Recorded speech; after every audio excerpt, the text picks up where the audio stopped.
Promptly.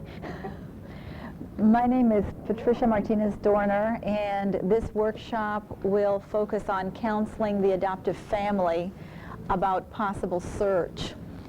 I would be interested in knowing what representation we have here with regard to your involvement in adoption. How many people here are personally involved with adoption as birth parents, adoptive parents, adopted persons, and professionals? Okay. Are any of you currently involved in the search experience in terms of working with families that may be considering adoption, searching, or already involved? Okay. All righty. I have been involved personally with adoption for almost 13 years, in that I'm an adoptive parent of an 11-and-a-half-year-old and a 9-and-a-half-year-old. I got involved with one of the first post-adoption programs in the country in San Antonio, and therefore have been involved with the post-adoption in a formal way for about 9.5 years. I have to tell you that at the beginning, and even sometimes now, we would look at what we were doing and wondering why we were doing it, how we could do it better, were we doing the right thing, were we doing the wrong thing, because it was very difficult to find anyone that would be able to bounce off ideas with us regarding what we were involved in. It was a very lonely experience, and even today I find that sometimes it's a very lonely experience as we examine ethics and procedures and all kinds of philosophical positions that we keep praying are right as we develop our understanding. I do not pretend to have all the knowledge. I don't think any of us ever do.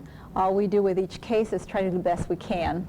I don't promise any outcomes in anything that I do. All I do is try to share my understanding and feel my way as I go along. I would certainly invite each one of you to have input as I bring up issues. I've left it quite loosey-goosey in terms of some of the issues that I would like to bring up, and would like to invite questions from you. I thought I'd have a blackboard. Unfortunately, I don't. So I will try to write down some of the issues that you'd like me to address as I go along, or that we as a group can address as we go along. Could I invite from you at this time what it is that you would like to have us look at during the course of these 2 hours, in terms of questions, issues, whatever?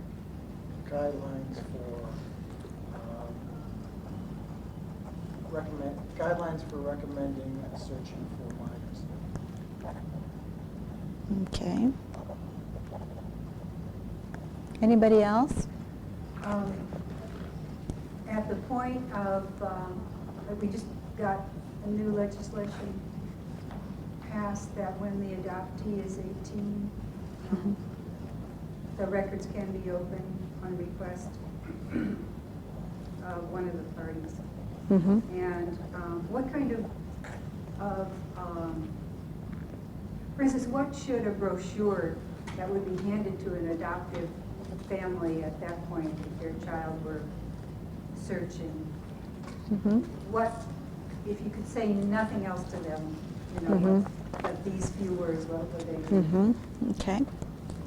Anybody else? Most recently, I've had a couple of families who are coming in and want to start the search for their child. The child, well, usually, well, the last two, the adopted person has been at least 21, but the adoptive parents are more excited about conducting the search, and it's like, what are some ways to tell them to hold off, you know, look at your son or daughter, let's move at their pace, because we have had 2 of those. I've had 2 so far, where they're more excited and they're ready to move forward faster than the adopted person. Okay. Okay. Good. That's a good point. When do we search as adoptive parents versus allowing our kids to initiate their own searches? What does it mean to search? Okay.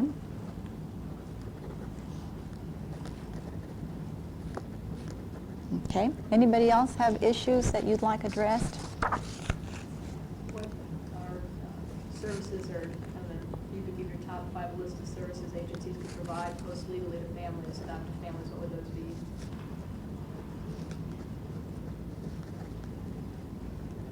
Okay. Anybody else? Is there a role for adoptive parents that have searched? Is it their duty or are there any responsibilities for us to go back to the agency, or if the agency would not help if it was a post-adoption? What is our role? What's the adoptive parent's role after post-reunion? After post-reunion? Post-reunion. Okay.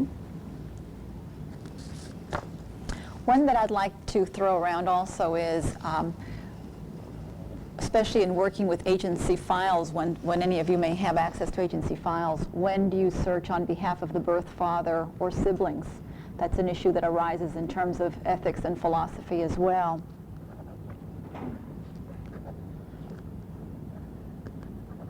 Since they were not the primary client, so to speak. Anybody else have any issue? Exactly the search on the extended family. Okay. Yeah, those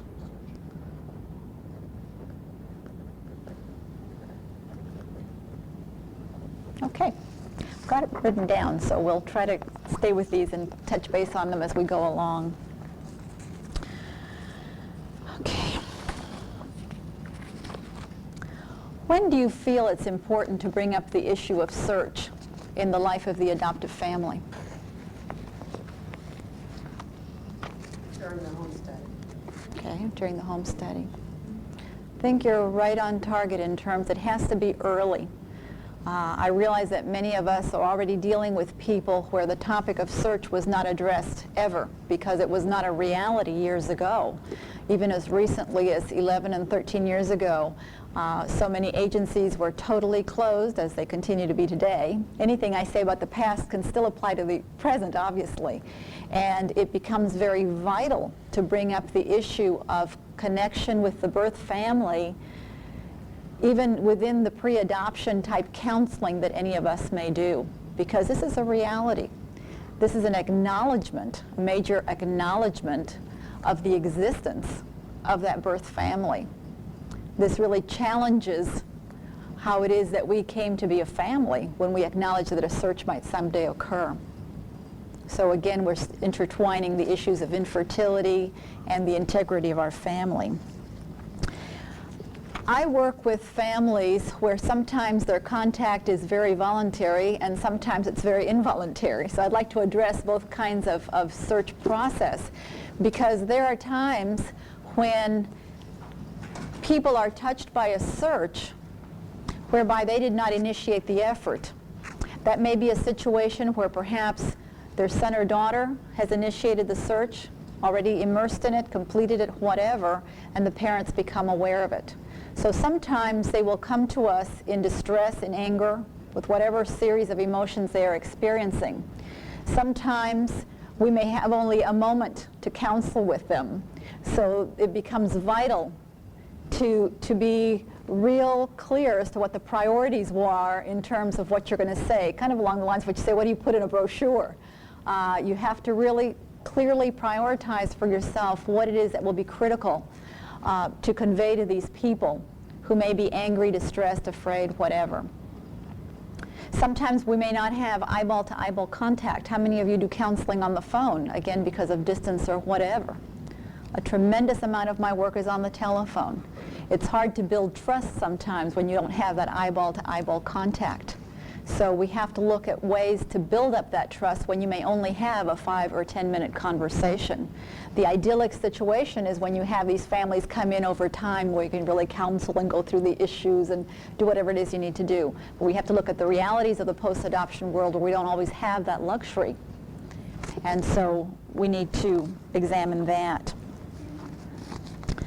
In terms of prioritizing the issues, I find that with the adoptive parents, a major issue is that of validating their role in their children's lives. I spend a tremendous amount of time giving them the entitlement that they often don't feel. And by that I mean the feeling right about being those kids' parents. because those issues of entitlement or lack thereof are frequently the main ones that interfere with these adoptive parents' capacity to be secure in face of a search. The more we feel entitled in our role, the less threatened we are by all these various events and activities. So I spend a tremendous amount of time validating parents and their role as the permanent parents for those children or those adults. No matter what the relationship is today, it can be a very terrible relationship today, and yet that will be mom and that will be dad. So that would be my priority very often with regard to the adoptive parents. Before I get really immersed in this, I would like to have from you some input in terms of what kind of questions do you experience from adoptive parents who are considering search? What kinds of questions do they have for you? And then what kinds of fears do they seem to have? The biggest one that I find is why would the child want to search? That a lot of them don't completely understand why there's a need there.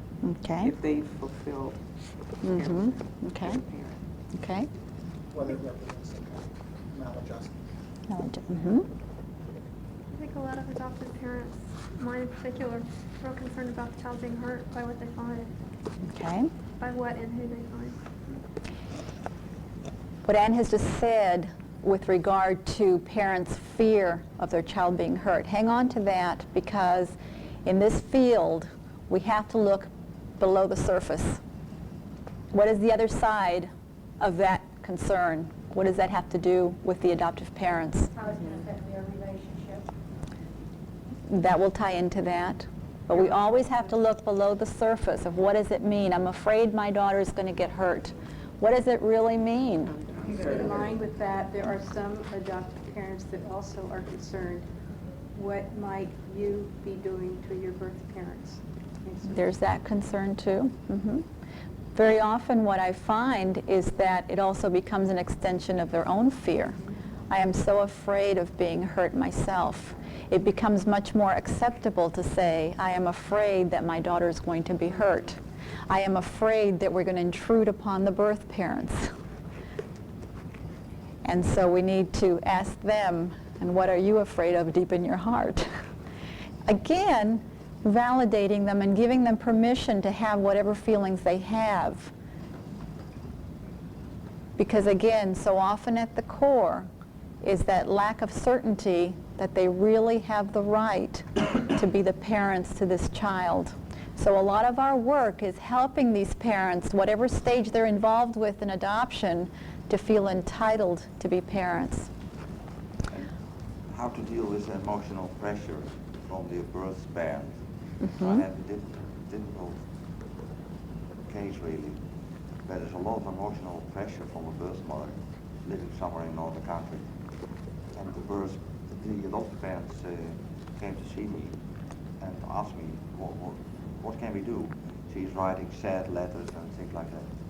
I'm talking about an adoptee of about 12 years of age. And I don't know exactly what to do. How to process feelings that we experience when someone else is giving us all their feelings. Is that what you're saying? Okay. A lot of our adoptive parents are uncomfortable about being the custodian of information about a young child that they don't know what to do with at the time. They are asking what to do with the information. They are asking what to do with the letters and the little presents, the little things, the little gifts. Very difficult. It's not a feeling of insecurity. It's a feeling of what can we do? Because the child might be disturbed. Talking about a rather young child. Okay. Something that I do a lot when I do a lot of community education, talking with high school kids and middle school kids and that kind of thing. And a lot of times when I go in to do my talks, and Anne has joined me in talks for a million years, we were teammates for a long time. we would see the minute that the topic of adoption came into the picture that this huge wall came up. You're not going to sell me on adoption. And I wasn't there to sell anybody on adoption. What I would start off by saying was, I'm here to help you understand about adoption in the event that you ever come in contact with anyone that's experienced adoption, that you may just have that sensitivity, just like we want other people to be sensitive to whatever we're dealing with. And just try to use vocabulary that they could perhaps relate to. Eventually, what I started doing is start talking about divorce. Because you will find that in any given classroom, you will have a vast number of kids that have experienced divorce. A vast number of kids that, having experienced divorce, are not in touch with one parent or one extended family. And when I started addressing it from the angle of divorce, and the questions and the needs and the ones that did have the contact and what that meant, it was like all of a sudden there was this glimmer of recognition that they could start relating to. And they became more receptive to what I had to say about adoption. In light of that, I would touch upon what you're saying of it's so difficult to share information with kids. It's so difficult to give them gifts. Why? Why is it so difficult? If we, as the children's parents, are comfortable with what we have, and if any family is going to have trouble spots, in my own family that I grew up in, and my mother's here to agree, we have all kinds of loony birds, all kinds of situations that aren't so wonderful. But it's out in the open, and we talk about it. And most families do. And there's going to be the wonderful and the terrible and the in-between. And it's going to be the same thing with adoption. And the more we can help the adoptive parents become comfortable with whatever it is that we know, and whatever we can do to help children process in a gradual kind of way developmentally. No, we don't have to dump everything on them right away. It can be gradual. But we first as adults have to become comfortable with that content so we can convey it to those children. I agree with you with this openness, but I did not tell you that this particular child is in a difficult situation at this moment. I mean, the parents are for this open adoption from the beginning on. But now that very child is in an instable situation, emotional instable, you say, and has some trouble at school and so on. And they feel, they have noticed that as soon as the child gets something from his mother, from somewhere, he gets disturbed. So what to do? Okay. I don't know. Okay. Anybody? What to do when the child gets something from the birth mother? He gets disturbed There's- for a there's- week or so, okay. nightmares, things like that. There's acting out, emotional Things like that, response. yes. Okay. Was that an open adoption, that there is I mean, normally, The mother lives far away, so it is open in that way. The that mother knows there's where the communication. child- yeah. They know each other's addresses. Far away. But it's There's a lot of ongoing water in between. communication. It's ongoing. It is. But how's that different than transition when there's a divorce and children visit their other parent and they come back and they may have some sleep disturbance or they may have some regressive behavior and then they readjust to their living situation? sounds like it would be important for the adoptive parents to play the healing role in that. Make them feel comfortable to taking something. If they are uptight about it, then it's going to be part of the adoptee.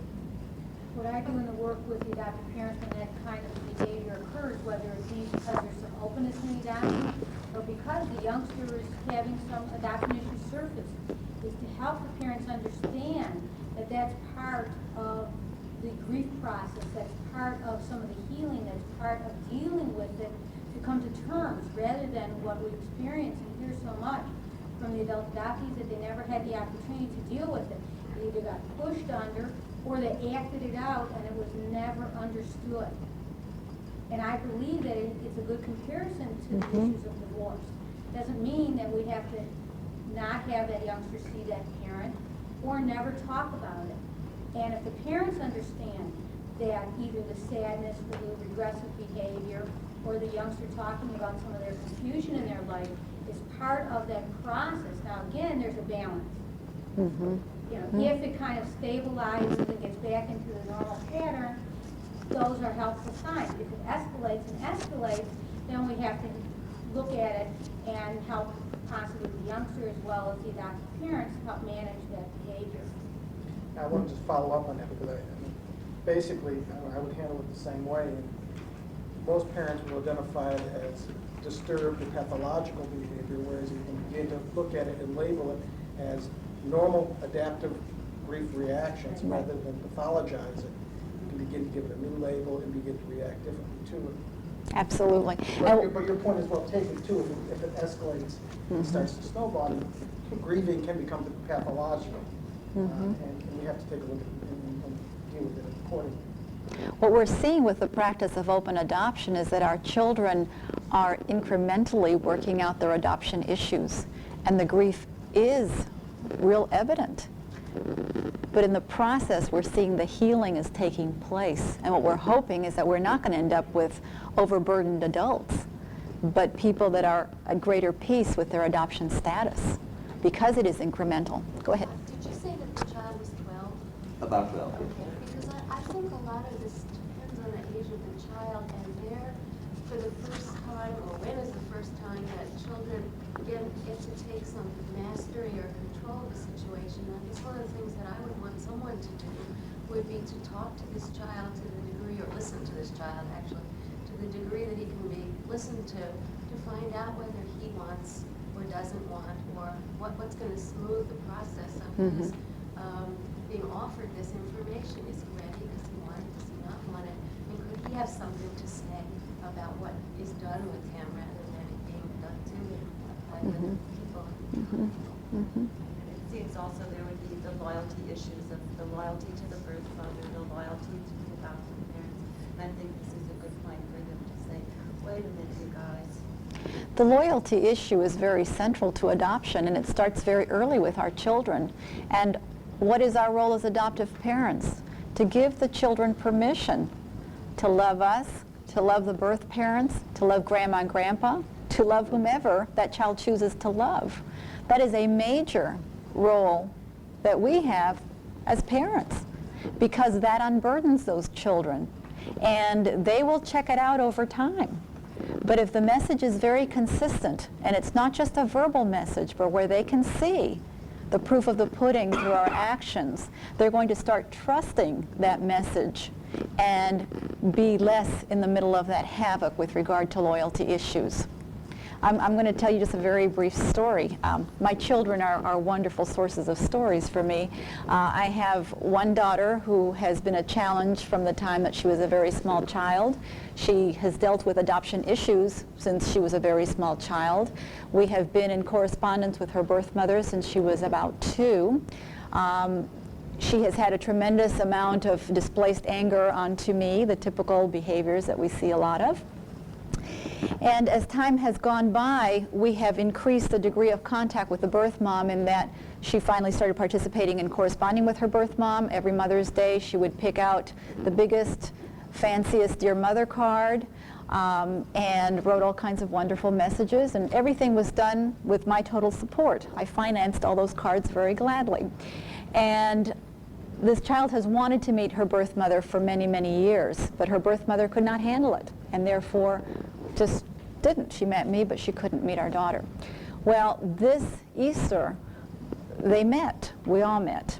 And I had met her before.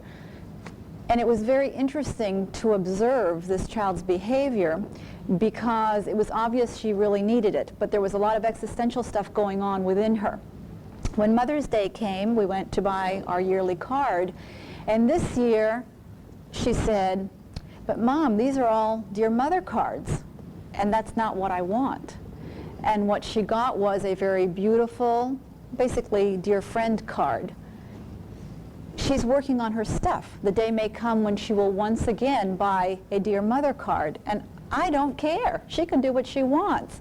But all I'm saying is, in the process, she's getting lots of permission to do whatever she chooses to do, because she's working out her stuff. And it's going to take her a long time to do it, and I'm okay with it. But my job has been to give her permission to do that which she needs to do, because it's going to serve her well in the final analysis, is my hope, and I'm seeing the evidence of that. So that is a major message to our adoptive parents. Our children need our permission, our go-ahead, so they don't feel burdened. Not just with the issue of doing a search, but with the issue of loving their birth parents or having whatever feelings they have about their birth parents, so that they can feel free to communicate. Pat, I just want to make a comment in terms of the issue about getting permission. One of the things that almost inevitably gets raised at groups where I do a lot of speaking, is, especially among adoptive parents, is, how many adoptees really do search? And a lot of statistics get bandied back and forth. The reality is that it's universal, 100%. And because we're talking about activated searching. And in reality, searching begins as soon as the child begins to understand that they're adopted and searches for the answers. Why did she give me up and so forth? And if we can help adoptive parents to understand that it's something that is inevitable, they don't have to worry about the future because it's right here, right now, and it's not scary when you think about the child just questioning why did it happen. That's something they can relate to more because they question things in their own lives. Why did this happen? Why, et cetera, et cetera. Why am I infertile? It's a search for an answer. This is particularly true with children who are adopted coming from agencies where they're closed, but they know they're adopted. The parents have told them from the beginning, but there is no contact with gifts or anything. Yet their inquisitiveness, their desire to know is there, and by shutting that out creates the kinds of problems both ways that we run into today. But keeping that line open so that when the day comes they can, legally or whatever method we use for searching, then they're much better to handle it. And the proof of the pudding is in our actions. I recently talked with a young woman. The agency that she had been adopted through sent out letters to all adoptive parents about 5 years ago, helping parents understand the needs of birth parents and their inquiries and so on, and inviting these parents to send in updates on their children. Well, when this came in, this girl was very excited. She was about 16 or 17 at the time, and she did her own update. And she said her parents had always told her that they would help her whenever she wanted to search. This was their verbal message. And she trusted that message and did this update in very excited form and put it in the mailbox. And her mother went out there and ripped it up. So that was the proof of the pudding for her. It doesn't always work. We did the same thing with ours. She did search and she did find, and it just happened that family, hadn't told their new family, and they didn't want, to continue on. That's a risk you take. But it was important to her, and she did complete it, and she felt, she would have liked it to have gone farther. But I think by having a constant communication with that, the support was there. But there are a lot of them that don't have that. And that's, I'm interested in finding out how parents, what can be done with parents that, to help adoptive parents get to the point where they feel comfortable to be open right from the beginning. Well, and that becomes the vital element in terms of today's adoption, hopefully, is that education is a major component. Because any of you know, if you're involved in the educational arena, that if you come in contact with prospective adoptive parents, that a vast number of them are very, very frightened and very defensive about anything that has to do with down the road adoption beyond the immediacy of that baby. And so our task is to counsel and educate, to prepare them, and it's dramatic to see the changes that they go through when they are educated and exposed and they learn. It's an incredible phenomena. I think that's real important in the work that we do in the Detroit community.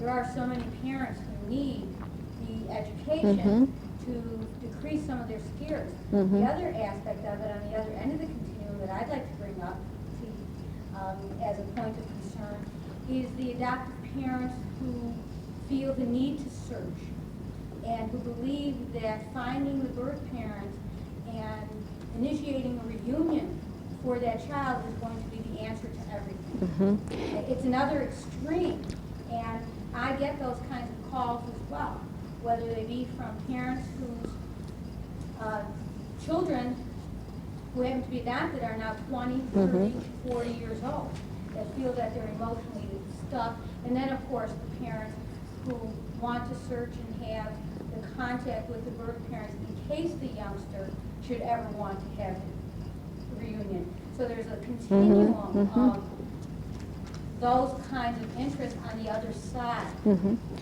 it's an interesting dilemma as well. My philosophical position, and I'm sure we'll have some variability, is that if I'm working with an adult, I will not initiate a search when I'm being asked by the adoptive parents. Again, the message that I give them is give your children permission to search, let them know that it's okay with you. That's the major gift that you can give your children, that you're okay with it, that you will not be threatened, that you trust in the relationship that you have. That's the other thing. Adoptive parents need to understand, and again, because of entitlement issues, sometimes they block this. They need to understand that these kids, whether they're 10 or 50, their greatest fear is the loss of that relationship. So if these adoptive parents could not be trusting of that relationship, what's the message to those kids? So we have to really keep framing and reframing for them, and we have to sometimes be creative in terms of bringing it in from many different angles to help them understand. But again, at this point in my life, I would not initiate a search on behalf of adoptive parents for a 30-year-old because I've got to immerse that person in what's going on. I have a responsibility to that birth parent also in terms of opening a door and leaving this adoptee out of it. I can't do that. So that's just my philosophical position. I have done searches for parents of minors where it's been identified that there's an expressed need by the child or there's a therapeutic intervention that is felt would be helpful because the kid's in therapy and adoption has been identified as a central issue, as often is the case. I have to tell you I'm having a dramatic increase, and I'm sure David is addressing this in terms of what you're doing in New Jersey, of kids that are in treatment centers, hospitalized, where finally the therapists are identifying adoption as a core issue. Are you seeing more consistency of that? No. You're not. Is that right? Well, I am just really impressed that in Texas that is happening. And it becomes a major core issue. And like you, it's vital to tell the family, this is not going to be the cure-all. Some of it in Texas might be precipitated by some of the lawsuits. Well, yes, some of that, a little drama here. But it's real important to tell the parents, particularly if a child's having a lot of problems at point A right now, that this is not going to be a cure-all. Of course not. It's going to help some areas of his being, some very central areas of his being. But we can't ever say to anyone, this is going to be a cure-all for your entire lifespan. Of course not. Just as Ken said, that adoption doesn't fix infertility. That's right. Union doesn't fix That's right. evolution. That's right. In counseling families with regard to the experience of search, I have found it to be real vital, and it's not just with the adoptive parents, but whichever role I'm working with, to help them understand their own issues so that they know that they're not alone, that they're not abnormal. I spend a lot of time saying, you're normal. That's real normal. I've seen that before a lot. To help them understand that they're not alone. A lot of times there's feelings of shame and isolation because I feel this way. To help them understand the issues for the other two roles, and to help them understand that we really have more in common than indifference. So that little by little within the counseling process, you're doing a tremendous amount of education. You're laying a lot of groundwork. When I went into the field of adoption, books were just starting to come out on adoption and just kind of grab them. Now it's almost impossible to keep up with all the books that are coming out. I encourage people to do reading. Don't just believe me and talk with other Adoption Triangle members. Let's do that too. Let's do some reading. Let's do lots of reading. We get lots of validation for a lot of our educational process and our counseling process by checking it out in other places. So what are we doing as we talk to them about their own issues? We look at infertility. We look at what brought them initially into the adoption experience. What were their dreams? What were their fantasies? What were the realities that they faced as they started to rear this child? What were the questions that that child asked from early on? Sometimes you will find that parents will say to you, my child never had any questions. How many of you hear that from people? My child doesn't have any questions. When I tell my child, you can search any time, my child says, I'm not interested. I had one of those real recently, actually a very wonderful, loving family, very comfortable, both in word and in action. They said they had said to their son for many years that it was okay if he wanted to search. Nope, not interested. I approached them because the birth mother initiated a search. And this boy just bonkers. He was so excited. And what they discovered as they communicated within the family, another major ingredient, no matter what your life experience is, was that he always wanted to know. But in order to self-protect He had to cover that and say, I don't care. There's a lot of self-protection and protections of others in adoption. I don't want to hurt mom and dad. I don't want them to be upset so that they don't think that they have not been good parents or that they have not been enough for me. So therefore, what happens is this cover-up. I don't want to know. Sometimes we see the reality in some very dramatic ways. I worked with a guy several years ago who didn't want to know anything, but his wife pushed him. We often see the wives pushing along. And when he finally got involved with a search after taking 1,000 little steps, received a letter, it was very loving, from his birth mother, and a million different pictures. His wife came home one night and found this big, huge guy sitting on the floor with everything scattered, like he had a whole store full of new toys, in obvious jubilation. But this guy could not bring himself to acknowledge his innermost needs prior to that, because he was afraid he was going to be rejected. And now he had evidence that he was not going to be rejected, and therefore he could truly reveal himself. And his wife was surprised.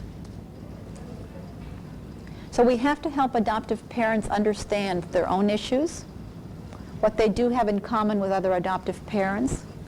We have to help them look at birth parent issues, what somebody brought up before of we don't want to disturb birth parents because birth parents don't want to be found. We have to help them strike down the mythology that still abounds, both because the mythology is out there and because it is self-protective. So as we help them understand that, in fact, in my experience, and the rest of you, I'd be real interested in what your statistics have been, but in my experience, and I've been doing this 9.5 years, I would say that over 95% of birth parents that I have had any dealings with, either by actually making the contact or working with individuals who made their contact, over 95% of birth parents have been available to contact. That's a pretty high statistics. What are your statistics? I'm interested. Would that be about anybody? I feel that everyone's trying to protect the next person. Everyone, I think, is You know, indeed. The adoptee's afraid of hurting the adoptive parents. Absolutely. The birth parents are afraid of, and then you're afraid that you don't want to interrupt the birth parent's life, and everyone's making decisions for someone else. And I found that too when my boy searched. It just, this one said, well, I don't want, I'll help you whenever you want, and when the time came when they asked, I don't think it's right to invade the privacy, to give him the permission of whether it's yes or no for contact. It's just always this protection, and it works out the opposite, because they were so excited about contact. But yet, if we would have listened to everyone, or if my son would have, because he's the one who did it when he was 12, if he would have listened to everyone trying to stop him, he never would have. I think that's a second level form of protection. I mean, I think at the base level, I think it's protecting yourself. Did any of you see or be part of the live reunion that went on at noon today? It was fantastic. There were like 4 or 5 brothers were reunited after 40-some years with the sister, brother, the whole family from this area and the sisters from Los Angeles. And they have it all on TV. It's going to be on all the channels tonight. And to make it more complicated, the sister in Los Angeles was the only one of the family adopted, and she had a sister who was adopted, and those two thought they were blood sisters for a while, so the mother died. The mother told the older sister that, no, you're both adopted, but don't ever tell the younger one. The father then got sick, and when they went to see the father off, the father's new wife told the younger one, I don't know why you're concerned about him. He's not your real father. In the meantime, they have found this family over here. So now the one sister is in on this reunion, but finds out they're not her brothers and sisters, but the other sister, of course, they are her brothers and sisters. And this is on all the channels. ABC, Good Morning America is going to have it all over the country. It's fantastic, but it's a great lesson for people saying, you know, why bother? Why disrupt? These people are just, I mean, they are just so ecstatic that this has all happened, and it happened just lately, and you know, it's all kept. And the young lady who's in her early 30s or late 20s just found out 3 weeks ago that she was not this person's sister, and and not part of all this whole deal, and has an entirely different set of family. But it's going to be all over the world because it's going to be on TV, so That's maybe pretty she'll find a dramatic. family. What I have found with the three members of the triangle, I have found that the adoptive parents most frequently are so fearful of losing the relationship with their child. That's a real central issue. With the birth parents and the adoptees, there's, I find, more common ground. There is that protection of that other person. At the core of it tends to be the fear of rejection, a real fear of rejection. So while there's a tremendous expressed protection of boundaries with regard to the other person, it's that fear of rejection between those two parties. I don't see that fear of rejection it's a different light for the adoptive parents. It's the fear of rejection from their child. And what we have to help them understand, and what's well documented, is that when a search takes place, what happens is that all relationships become redefined. And in fact, my experience, and I think the experience that I've seen with others, is that that adopted person reintegrates even more strongly with the adoptive family. There's a peacefulness about belonging in that adoptive family where he or she has always been that wasn't there before. And I don't care if they had a good relationship before or a bad relationship before. There's a real redefinition of self in the process of intimate relationships, primarily mom and dad. Now, that doesn't mean that there's not an acknowledgement of birth family, because in some way that birth family will get integrated into the self of this person, and the relationship will take sometimes years to define, and we have to prepare people for that as well. But again, in light of that major fear of adoptive parents, and they may not believe us, it may take a long period of time for them to see the evidence of that redefinition. But at least we can start laying the groundwork for them to be more observant of that reality. In working with adopted persons, so much of what I say to them is that this is a time where you're going to take on some of the parental role in terms of working with your adoptive parents in a very sensitive way. To be real sensitive to the fears of your parents, not to fold under those fears, because then you deny yourself. But to be sensitive. And I have seen where some adopted people who have completed searches will be sending bigger cards to mom and dad and flowers for more occasions and things of that nature. Just as many years ago, I remember an adoptive mom who assisted her kids in the search process, and she found herself baking more chocolate chip cookies.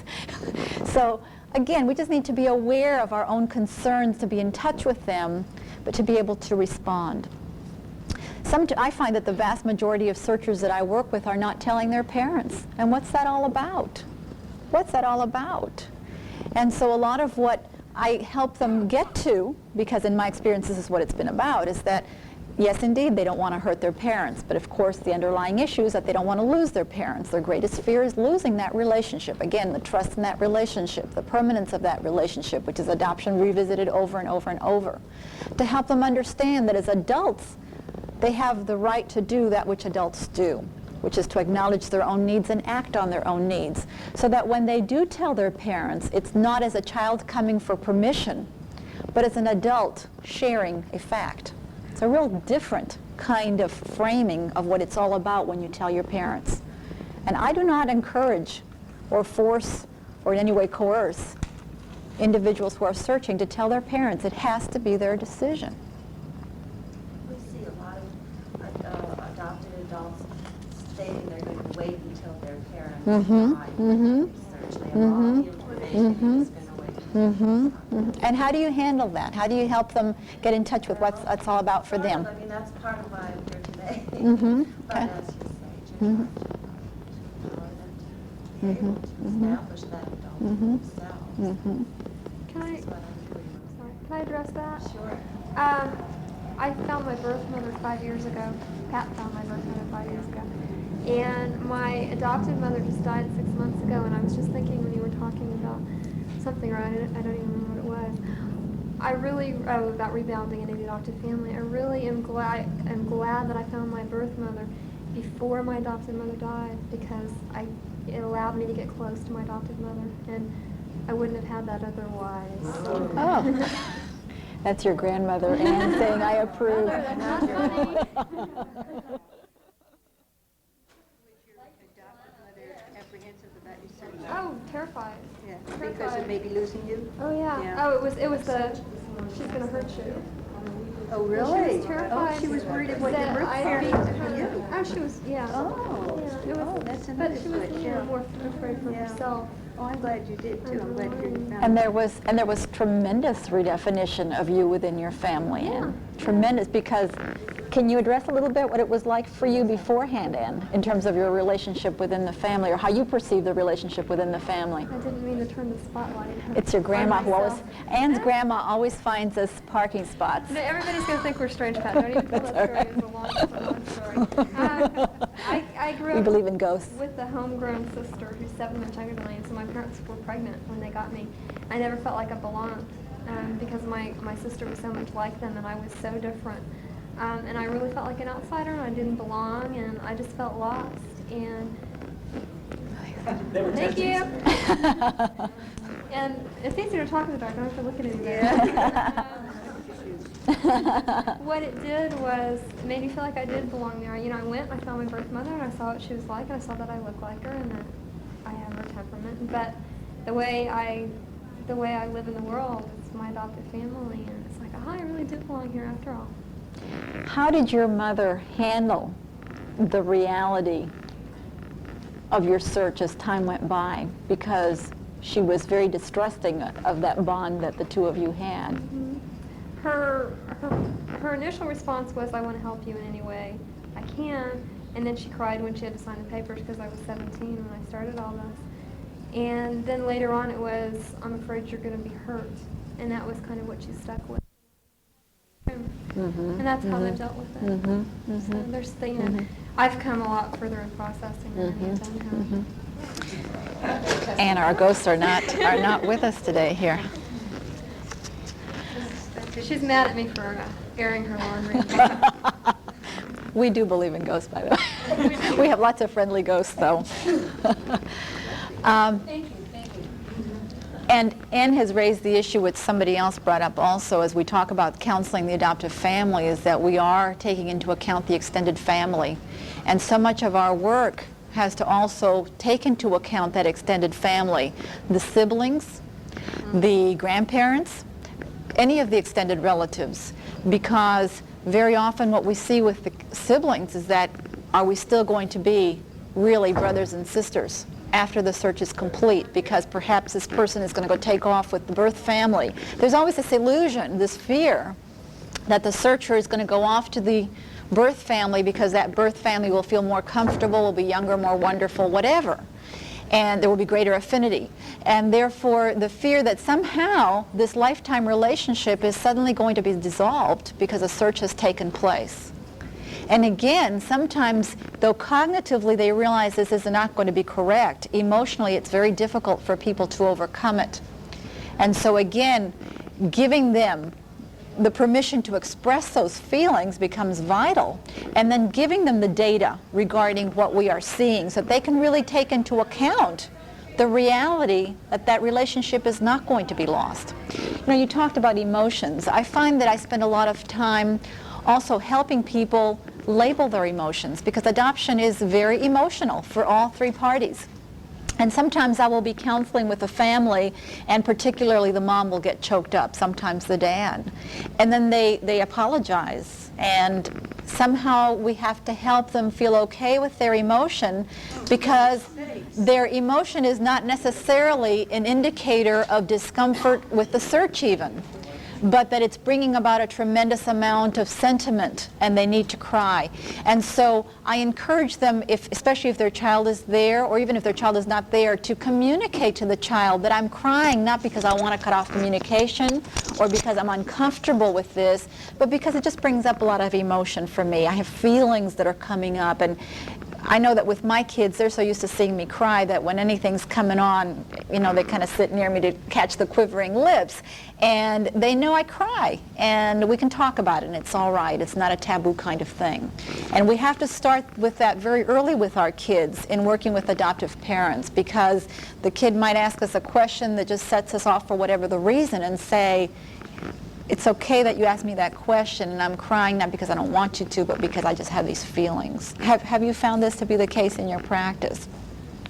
The other thing that happens when we work with adoptive parents is that no matter how much we give them support and how much work we do with them, it's never going to have its resolution until that adoptee does have a reunion or makes a conscious decision and really says to their parents, I'm not doing that. And there's a different kind of resolution because if there's that ongoing ghost. And it's until it really happens, until it all shifts into whatever relationships are going to be. It's the same thing with the adoptee as an adult, and I'm an adoptee as well as a clinician, that until it really happens, no matter how prepared you are, no matter what you say your expectations are unconsciously or consciously, that until it really happens and it all kind of settles in, That's then right. you can go on. That's right. Because we're at a very different level when we're dealing with theoretical material. Whether you're preparing families for adoption, utilizing an educational model, whatever it may be, and then actually coming back to them with more education once they're already adoptive parents, you're going to have a totally different emotional experience. Our practice has been to do education pre-adoption, and then there's post-placement work with families. And it's a whole world of difference when they're dealing with the reality of that child now, the emotional attachment to that child, and whatever the issues are with a real birth family. It's the same thing with search. I know that when I'm doing preparing for any of the parties, that sometimes they're absorbing what I am sharing with them in terms of preparational issues. And sometimes they're saying, no, not me, that's not going to happen to me. I mean, that's just usual, right? And then when they're actually immersed in the middle of the fiddle and they're experiencing the roller coaster and the myriad of emotions, and they're so surprised that it's complex. And my usual line to them is, you thought being adopted all these years was complex. You thought the search was a challenge. Well, wait till after the search is complete and you're going to find a whole new realm of experience that you never even imagined. Not in a negative way, but in terms of life relationships are complex. And we're dealing with complexities. Even the vocabulary I use when I'm working with people, I don't even call it counseling, I call it preparation, because so often in adoption everything is so pathologically oriented. How many states have registries where you have required counseling? The whole concept of pathology is so ever present. So I call it a preparation session. All the time that I spend with people after they've made contact, I call it time processing. I don't call it counseling. Again, just perhaps a little bit of sugarcoating in terms of what I'm doing, but because I don't want to pathologize what's going on. I want them to look at it as life relationships that are complex and that will have challenges, but we can work it out. We will continue to incrementally define these relationships.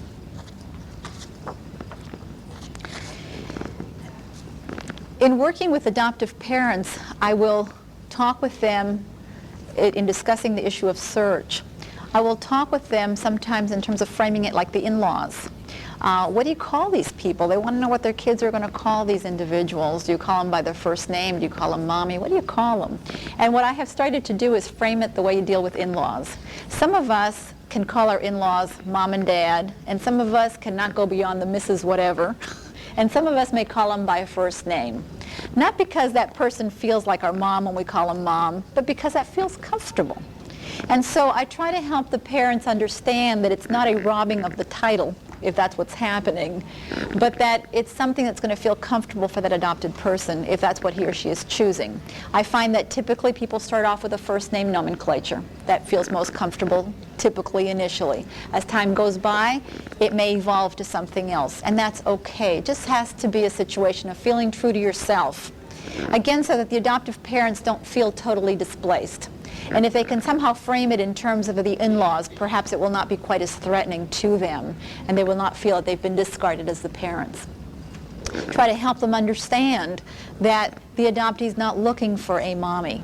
How many of us need a mommy when we're 25 years old? Now, there may be some psychological need in terms of addressing mommy issues. We do recognize that. But again, the reality is, as that contact is made, the clarity comes in for that person. This is not mommy. And that's a loss issue too. The loss of the opportunity to have that person as mommy. So again, those adoptive parents can travel through the experiences, their own, their children's, and the birth parents. The greater the empathy that each one of us has for the other role, the more connected we are going to be. We're having a hard time here, huh? We're bringing in another workshop. You're doing a great job in spite of what's going on. Tune it all out, right? You're all... Which side are you on? I think we have a self-appointed Well. technical Yes. consultant. Yeah. With regard to somebody had raised the issue, or I had raised the issue of parents who say their children have no questions, that their children have no need to search. Ways that we can facilitate that would be to have books in our home that address search issues. If there's a program on TV about a search or an adoption story, these are ways to facilitate the communication. Cut out articles. Ann Landers and Abby run articles regularly, taking totally different positions. One way to have family discussion is to bring these out. The more we give the kids or the adults permission to bring out these issues, the more it's going to happen.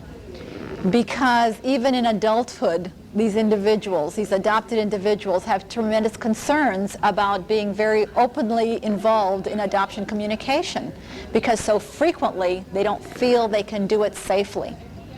And we have to give them that safe haven. So again, to give the adoptive parents the tools to invite that kind of communication, and then to give that permission for the searching when it's necessary.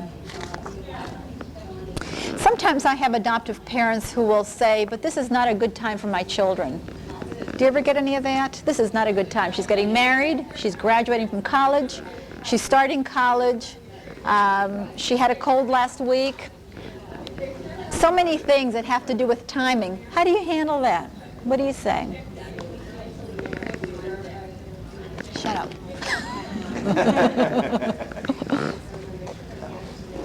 Do any of you ever have that issue? Huh? Give a delay.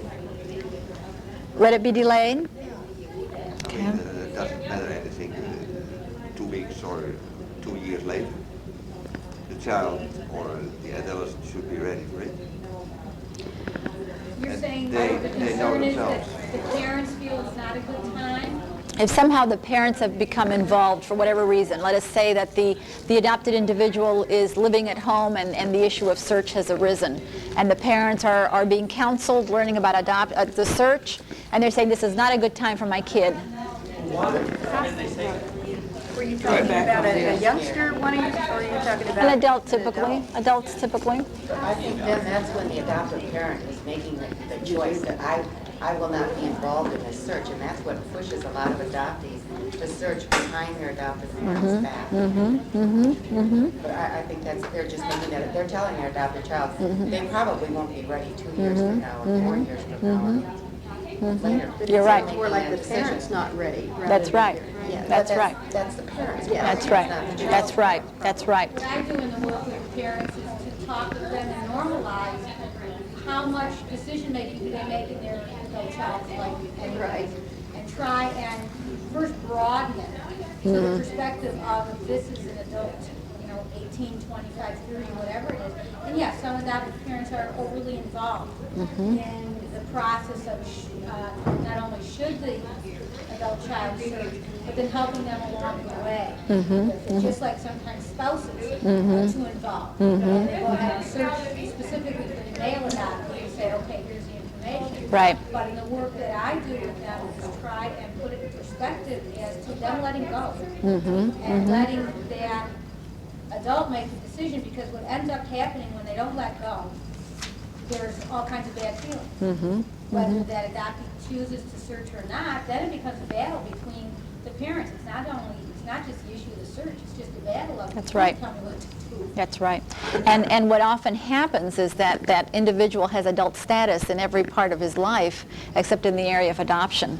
And suddenly that individual stays a child forever with regard to adoption. In terms of helping those adoptive parents, and again, there are times where we're not going to be able to overcome where these parents are coming from. An example of that would be, and again, this is a philosophical issue, I will often handle cases for agencies where I am entrusted with the files. And in those cases, if the adult is residing at home, then philosophically there is an inclusion of the adoptive parents because that individual does not yet have truly full adult status. There is still a dependency state to some extent on the parents. And very often it's those parents that may stand up and say, my child is still within my household and I still have a say therefore, one way or the other. And that's when you have a hard time overcoming this position of involvement. And so, again, you may not have a whole lot of time to counsel with these people regarding the adult status of this individual, because the reality is that these parents are going to put out all the signals that need to be with regard to their position about the search. So how do we help them overcome that? Sometimes we don't penetrate where the adoptive parents are, and that's just a reality. Go ahead. I think sometimes, though, professionals can make it much more complicated. We give double messages. We say that the adoptees are adults and they can do what they want, but then the adoptee as an adult calls the agency, and many times, the question is, how do your adoptive parents feel about this? Is this okay with them? As though they have. As though say they're yes or still no in the veto power. position to make that decision. And I don't feel that we have to ignore the adoptive parents. It's very appropriate, but how we ask that question and what we say gives the impression that we, as employees of agencies or even in private practice dealing with that there has to be some permission. You just can't do this. And if it's asked in a different kind of a framework as to, one of the issues that we know about adoptees embarking on a search is sometimes conflict around their feelings about how their adoptive parents feel. And if we normalize it with some statements and give it an entree, then the adoptee can hear it differently. But the questions, I'm asked that continuously, both as a professional and as an adoptee. And depending on how it's asked, and depending on what's going on, you can see and hear and feel the value judgment of those other people. And until we do something about the value judgments in society, we're not going to really change the adoptive parents because of how much they are hearing day in, day out about this issue. It just occurred to me that what got me into this whole movement was my 34-year-old son coming to me because I had to sign something for him to get permission, to get information about his own life. And that jarred me into, well, it jarred me out of. For some people who don't know, there are still some states that have to have the adoptive parents. That's right. That's right. Yes, 34 years old. 50 years old. And still Oh, it was outrageous. 25, and they ask you 3 Well, how do times. the agencies feel about it? Is it because it's legally they can't give the information out without the adoptive? It varies from state to state, but there are states where actually you can't do outreach. Isn't that right? And in California, you actually cannot do outreach. In Texas, we can do anything we want. Agency files are not sealed by law. Court records are sealed by law. And in some areas, you can access court records with ease just because of the philosophy of the judges and what just cause is to them. Sometimes you have to be incredibly creative. And that's part of the issues of searching and guiding people to search. I have court orders that fly all over the country sometimes. And you just have to be gutsy. And sometimes I'm creating court orders that I have no idea if they're really the way judges or attorneys write them, but I don't care. I'm going to see if they're going to work. And sometimes they work. And so sometimes people just have to be empowered to try because they're so scared to try. Be aware that when adoptive parents even just come to an agency to seek assistance, that's a major step for them as well. Because typically the message in adoption was go off and be happy because you're a normal family now, whatever that is, be happy, everything's be fine. So that sometimes when they come back to us for help, it's pretty scary. That whole issue of being judged, have we done a good job, and we're having parental mother-child problems, is that a reflection of how well we have fared? And so we have to really be very accepting of whatever it is that they're coming to us with so that they don't feel totally threatened, because even adoptive parents, when they're supporting of their children for search, are scared of being rebuffed by the agencies. Do you see adoptive parents in groups whose kids are searching? Because we've had some requests for that, people who whose adult children were searching Uh-huh. and felt that they would like some ongoing support by being in a group, and there were very few. The adoptive parents being in a group, or The adoptive parents of adult or 18 and up kids who are searching. We just, It's great to- yeah, we just encourage people, if an agency doesn't have its own group, then there are search groups all over the country. I just encourage people to hook into the search. There's, More about support. Just come sit around and talk about these fears and just. but see, the beauty of us, I guess my feeling is that I've seen tremendous amount of benefit from integrating all three parties. Because again, remember what I said before, we not only have to have empathy for our own issues and understanding of our own issues, but we really have to have tremendous empathy and understanding regarding the issues of the other two parties. And therefore, the support groups that represent all triad members, to me, have maximum benefit. We also found that we needed to start, we're now running therapy groups for each member. And at the same time, meeting as triad regularly. And it's really, That's working very well. yes, and it's really important to also be cognizant of when it's meant to be therapy and when it's meant to be support, because again, there's such an pathologization of adoption that we have to be careful about that these are issues that are normal, that we're dealing with, that we have to work through, that we need to have help with, because so much of it is that there's not a lot of material out there for people just to access easily. And so it's through this group that they're able to avail themselves and work through their very complex issues, to help them understand the stages that they go through as they become acquainted with one another. It's real vital for them to be in touch with what tends to happen so that they can plug in as it happens to them. Kind of like these stages of grieving, that they're fluid and we may go back and forth. And the same thing with the search issues, to talk to them. The concern is, and I think a lot of the concern that we hear from some adoptive parents who are open to searching and such, but that many of the support, the search groups are very militant and really not kind to people who may be not quite as progressed as they in their aggressiveness. And so there doesn't seem to be a place for some of these people who are asking just for support, that I am okay, that I'm Yes. not weird, that these are normal feelings and fears and such. And I don't have to carry a banner because I'm not ready to do that. Yes. And I may not ever be ready to do that. And that's okay. It may be that there may be a safer haven for those people within whatever the organizational setup is. And when there is a group out in the community through the search groups, and those I have found to be very, very helpful. And we all find our niche. Sometimes we may have to go to different groups to find one that feels right. But the opportunity for learning is really quite dramatic. And for all of us, because as professionals also, we have to be constantly looking for the nuances and the shades of what's really going on, so that we can plug into whatever the issue is for the person, and that takes tremendous understanding of what the issues are for each one of these parties so that we can key into what's going on. I counseled with a mom just last week, sat there and boo-hooed for the better part of an hour. Loves the birth parents. This is her verbal stuff. Loves the birth parents. She writes the birth parents with regularity. And every time the letter comes from the birth mother, she cries and she cries. And there she was, crying and crying and crying. This woman was dealing with incredible entitlement issues that she couldn't even start to verbalize. Couldn't even start to verbalize. And so her words and her emotional spectrum were just totally different. And we have some work to do to start addressing some of those issues. She was talking about the fact that her children, 4 and 5, could not possibly understand the letters from the birth parents, and yet she has a 5-year-old that will not talk about adoption, will not say her birth mother's name. That kid's deeply immersed in adoption issues.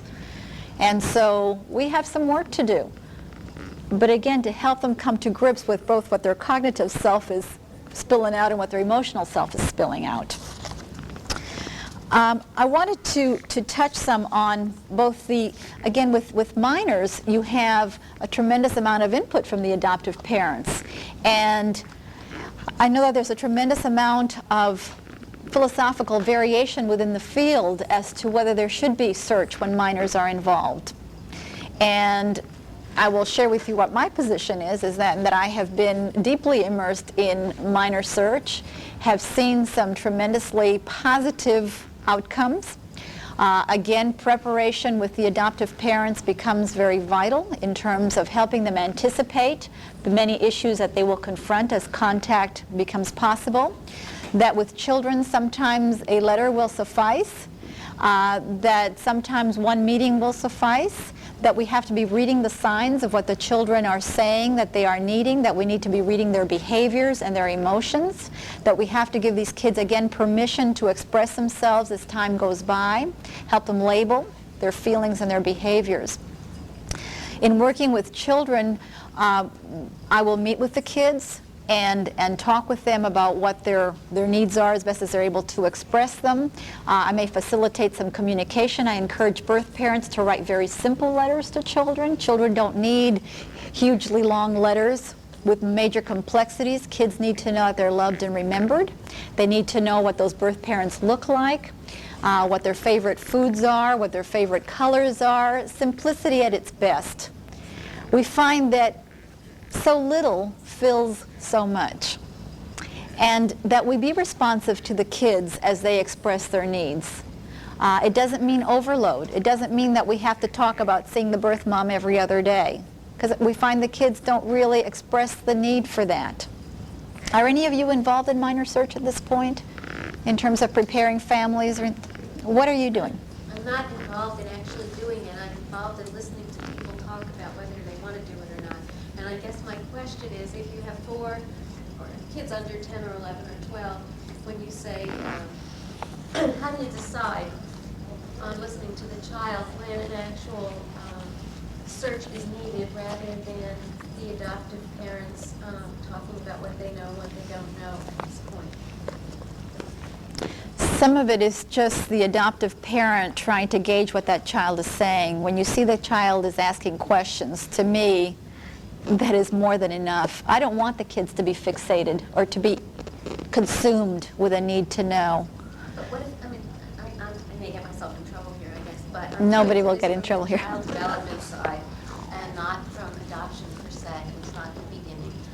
If you have a 6 or 7-year-old girl who says, well, we visit all our other relatives, why can't we visit our birth mother? Mm-hmm. And that's the most she's expressed. Mm-hmm. It's a very clever statement, and it's true that they visit all their other relatives. Why is that necessarily a need for any real search rather than something within the context of a 7-year-old's conversation with her parents? And I guess that's, it's one of the reasons I came here, because the adoptive parents in my group said, when you go to that conference, ask them what they want us to do. And our kids do things I'd you like don't to ask them. kind of Go ahead. respond because I have a nephew who was adopted, and so when he was age 9, we initiated a search. Or I at least as an aunt, helped my brother and his wife initiate a search.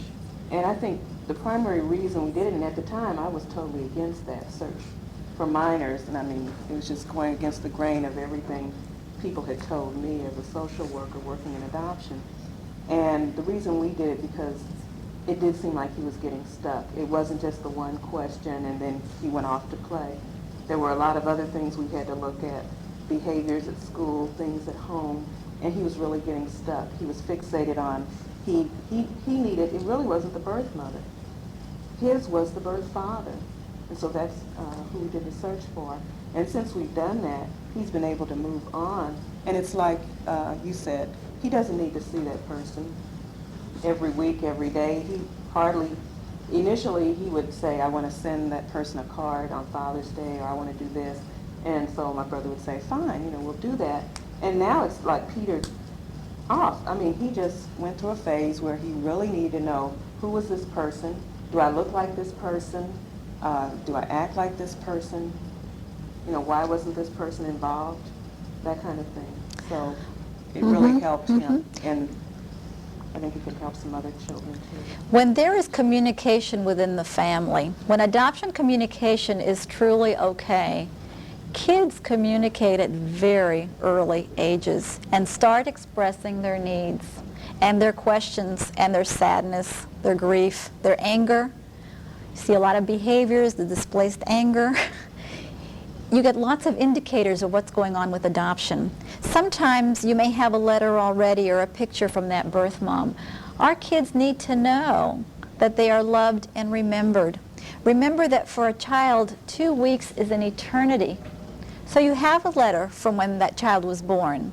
Now they're 5 years old. She loved me then. Does she love me now? She remembered me then. Does she remember me now? The feelings of being rejected run very deep in the heart of adopted individuals. It's an existential emotional experience. Anything that we can do to validate for that child how loved and remembered he is a healing process. I can't begin to tell you how dramatic it is to put a letter in a small child's hand from that birth mom, a letter that perhaps he cannot read himself, but that mommy may read to him, where the birth mom is saying, I love you, I think about you, here's my picture. It's dramatic, the existential emotional response that happens within that child. Several years ago, as a matter of fact, in our book, we have lots of minor contacts covered because that became such a major issue. Adoptions that were closed that became open. This child, these were personal friends of mine, and this child was low on the communication with regard to adoption, very closed-mouthed.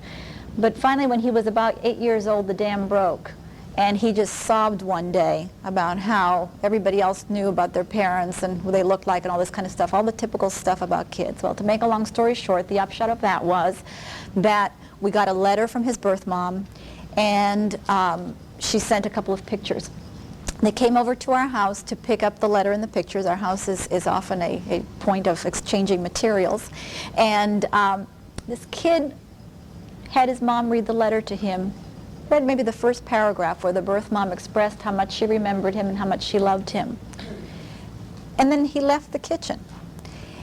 And I saw him in front of this huge mirror that I have at the entryway at my house, and he was just staring at himself. That kid was having a very personal experience with himself and his birth mother with regard to that message that she sent. I love you, I think about you. And then those pictures. He was really scrutinizing himself. And he moved on from there. The fixation dissipated. The loss was being, again, it's that incremental working out of adoption issues. It's not a cure-all.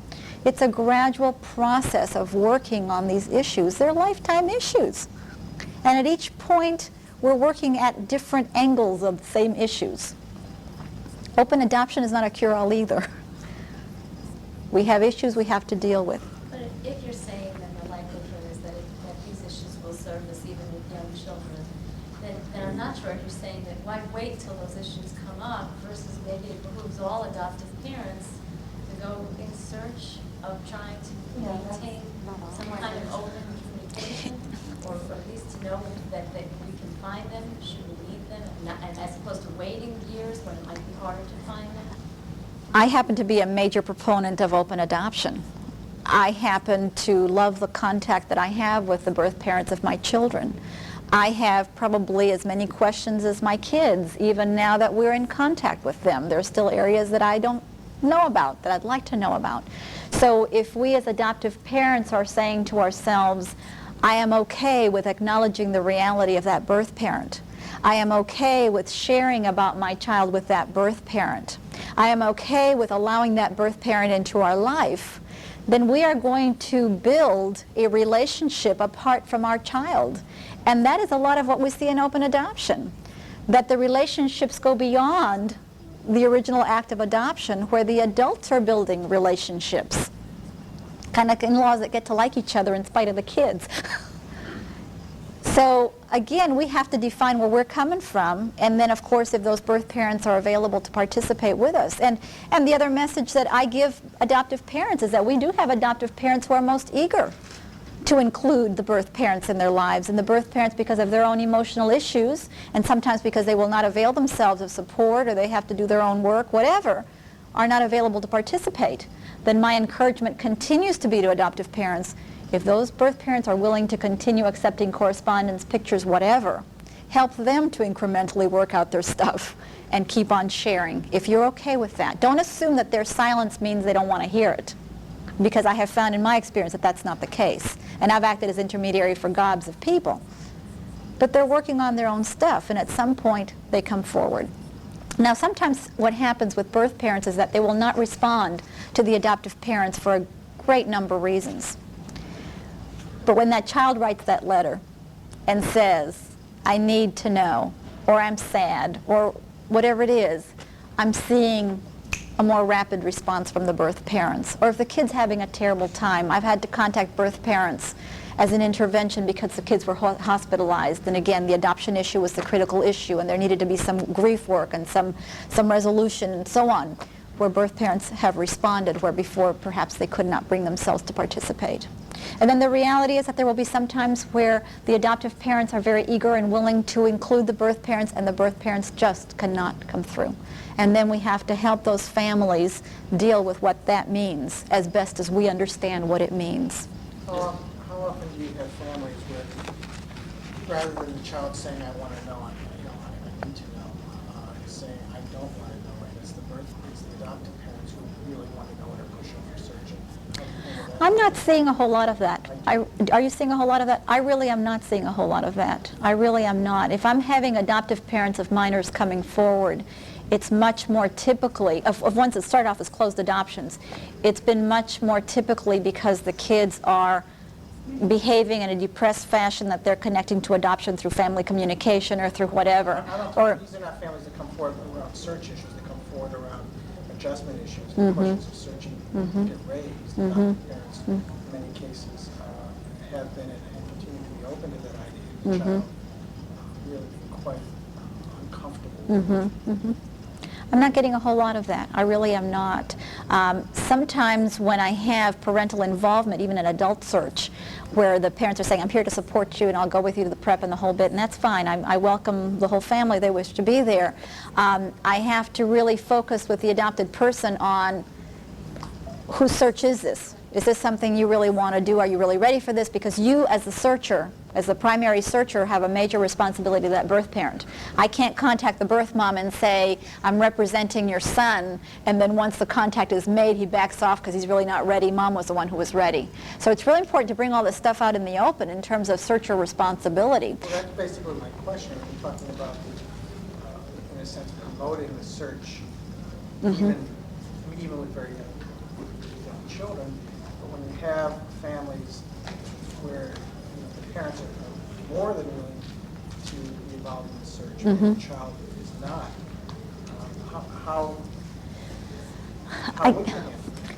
I guess my position on that would be that if the parents are feeling a need, a desire, whatever it is, to connect with the birth parents, that they can do so. It may be appropriate not to immerse the child in that at that point, but to say, we are going to develop this, and at the point of readiness, you may join us. Again, it's that permission, that we have something that binds us here that we want to develop. And my daughter, the one I was mentioning before, that met her birth mother at Easter time, and we met the birth father's family recently also. She really wanted to meet these people. She has expressed the need to meet them since she was about 5 years old, and she's 11 and a half. And some of what's happened is that once they became available to contact, particularly with the birth mother, she had to wait so long to meet her that when that birth mother finally was ready, there was a tremendous amount of internal conflict. You rejected me, you old bitch, for a long time. And those weren't her words, but that was her behavior. And so she was going to put her off. But then she was in conflict. She really wanted to meet her. So what she's doing right now is she's met her, it filled a need for her, and now she's not seeking her out. And I'm just leaving her alone. She can do what she wants. It's okay. But there has been a need that was met by the level of contact that she had. And again, I suspect that every year of her life, there's going to be issues that she'll be working out with her birth mother. Hopefully by the time she's an adult, she will have a clearer definition of where they are in each other's lives. But they will have had many years to work through this. And I'm real okay with it, and she's working on it. Are you then also maintaining your separate relationship with Uh-huh. the birth mother? Because you're the first counselor as a adopted parent who feels learning, coming out of the closed adoption, learning what I know now, that we really do need to encourage our, and I do adopted parent support groups, and this question comes up all the time, what are we supposed to do now that we know what we did wrong before, or what we participated unknowingly in before? And a lot of folks, and I thought that's what Linda was saying, that she did not recommend, that she thought it was being over-involved if adoptive parents wanted to connect with their co-mother, so to speak, separately. And it sounds like you're saying that you think that's all right. Particularly when you're dealing with minors, where parents have such a say in the lives of the children. I think by the time they're adults, some of that shifts. I think that I don't know, maybe if my kids were adults and we still didn't have contact. I've always wanted contact with the birth parents, and I had to wait a long time to have that contact. But it was... feelings about that, particularly when you're dealing with teenagers who all feel so controlled by their parents anyway, to take this, something that's so very personal to them, so in many ways, take it over, or at least they may see it as being taken over. Strong concerns about that. In fact, counsel the opposite way, particularly for teenagers, that this is something that has to be under your daughter's or your son's control. And, you know, you may have that need, but you may have to wait until they're ready for it. But again, the issue of control is that they may not wish to participate now, and that's okay. Just like I don't impose my friendships upon my children. Whenever, if they want to avail themselves of relationships within our life circle, they can or not, as they choose. It's you been... know their aunts, their cousins, their second cousins, which whom you may or they may not like or may not. Yeah, but your friends are quite different than your child's birth parents. I understand. And there's, I think, a possessiveness to many teenagers around them. Even if they don't want to have that meeting, you know, this is theirs. And they don't want you as the parent. Now, you know, we may be meeting different families. I acknowledge that.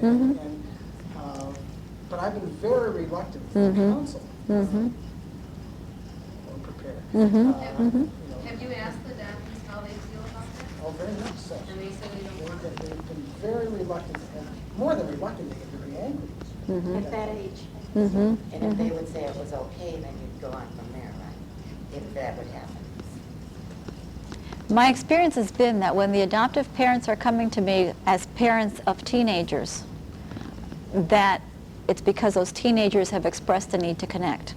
I'm not getting parents, and again, we may just be having different populations, but the parents that are approaching me because their kids are going through whatever it is, even if they're just going through normal teenage stuff, and the identity issues are coming forth in a way that they want to integrate with the birth family. There is an involvement on the part of the teenagers. And sometimes part of the process has been that in laying the groundwork with the birth parents, that the adults may even meet first, and where the adoptees feeling even some protection from that by having the adoptive parents and the birth parents first lay some groundwork and then integrate them. I acknowledge that they're probably a different population in the sense that a lot of the people who come to me are coming because they see their child as being out of control. They sometimes see the search as a way of, quote unquote, solving the problem. That's not always the case. And for those individuals, I would clearly say that it would be inappropriate for them to, first of all, because it's not going to solve the problem. That's right. That's right. But even in those other situations that are much closer to yours, my general experience has been the teenagers feeling much more possessive. I mean, I do have teenagers who want to search and who, you know, whose parents, you know, are very eager to help them, or less so. So we work towards that. But you know, for those teenagers who, for whatever reason, are not ready, don't want to, and yet the adoptive parents are looking for that, I've not counseled them, in part because of the feedback I've gotten from the majority of the teenagers. Yeah. Okay. Anybody else react to the teen stage as in particular with regard to the search? I have a problem with all this because I come from a state, first of all, it's so locked, California, it's so locked up, and also because I've never really dealt in agencies. I'm an adoptive parent, and we adopted privately, which was legally in California through the California welfare system.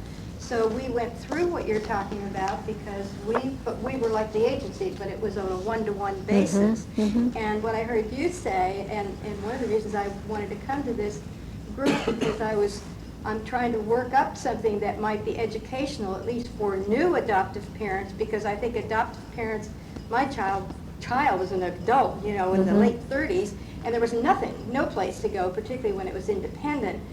But you know, what does the parent say or do to a youngster, whether it is through the agency or not, and you can't go any further. Now, in our case, we couldn't go any further, so it was like, there are laws. I mean, if you can go 55, fine. If you go above that, you're in trouble. If you want to search, fine. We can tell you everything we know, but the law won't let us search any further up till a certain time. But there's a lot of things I hear you saying, and I agree with, in you too, that an adoptive parent can do with their adoptee to get them ready for the time, since it can't be done at this age. And I kind of think, is that what your people are saying? What can we adopt and what should we be doing? It's kind of like gathering a pile of information. Right. I've met so many young adult adoptees who have had to go through this tremendous pain, play super detective, go through this horrible suffering in order to find out what should have been theirs. Now I'm saying, as an adoptive parent, and I don't know if that's what you're saying, good Lord, we don't want our kids to, I Go don't through think that. you get rewarded with a birth parent Right. only through suffering. Right. If we are willing, why can't we be gathering this information throughout their young life? And like compile a dossier. Right, Say, but here's that's your why rights. my original question was, what are the most powerful ideas? Yes. Because the denial at the beginning is so powerful. That's right. And see, I want to compile information because they've asked me at the American Adoption Congress. We have had nothing. I've been coming ever since it started.